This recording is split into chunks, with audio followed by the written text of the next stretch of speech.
mama kwanza yeye akasema hakuwa na swali, lakini anajazia nyama. Kujazia nyama manake ni kupongeza kile ambacho tunachokikusudia. Ana malengo makubwa ya kukiona kinaendelea, mimi nilivyomwelewa. Lakini akasema watu 100 watakapoondoka, je, hili mobile marketing hapa Maputo ndio litakuwa limezima au namna gani? Mimi naomba niseme mobile marketing ni endelevu, kwa sababu si tunaishi kila siku. Linakufa pale mwanachama anapopoteza uhai.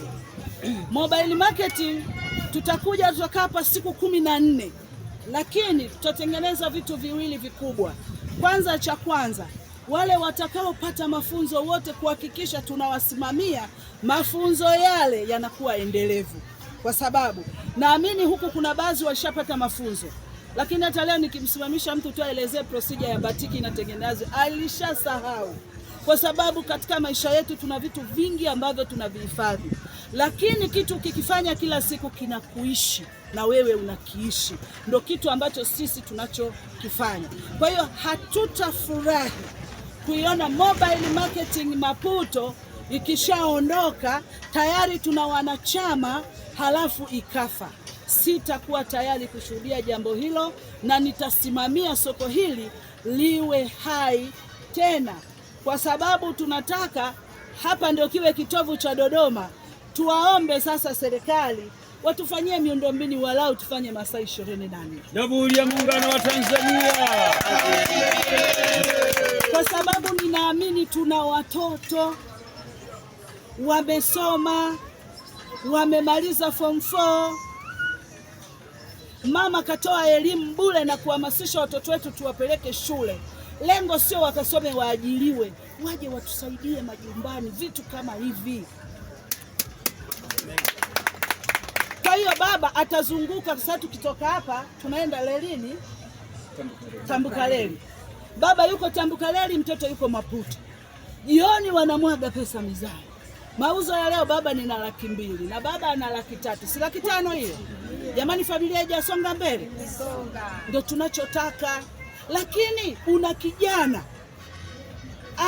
amefikisha miaka 18, muingize kwenye Uvita. Kuna vitu atajifunza, lakini ndani ya shirika au taasisi kuna fursa nyingi sana ambazo itafika mahala tunasema kwamba tunataka vijana kuanzia miaka 18 mpaka 32. We nyumbani una vijana 3 wako jobless, ulishindwa kuwaunga huku, ile fursa wangeenda nayo wao. Inakuja fursa tunataka kuanzia 38 mpaka miaka 100, wewe ndio inakugusa. Hebu jiulize, inakuja fursa ya vijana, watoto wako wamo, inakuja fursa ya kina mama, mke wako yumo, inakuja fursa ya kina baba na wewe umo. Jamani, hiyo familia haijanyanyuka? Naomba turudishe elimu majumbani. Watoto wetu kukaa vijiweni wanashauriana vibaya. Watoto wetu kukosa kazi, wao wanajiita hatuna kazi. Ni neno baya sana. Huwezi kukosa kazi wakati unakula. Ni lazima utafanya kazi hata kama sio kazi halali. Kwa hiyo sisi kama wazazi turudisheni darasa hili majumbani. Tuhakikishe watoto wetu kwanza wajikubali. Wakubali ya kwamba mfanyakazi yoyote wa serikalini akiwa trilionea lazima tumuulize maswali, si ndivyo jamani? Lakini wewe mjasiriamali wa Maputo leo hii unaweza ukajiona kwa udogo, baada ya miezi 6 wewe tajiri mkubwa, hakuna atakaye kuja kukuaudit.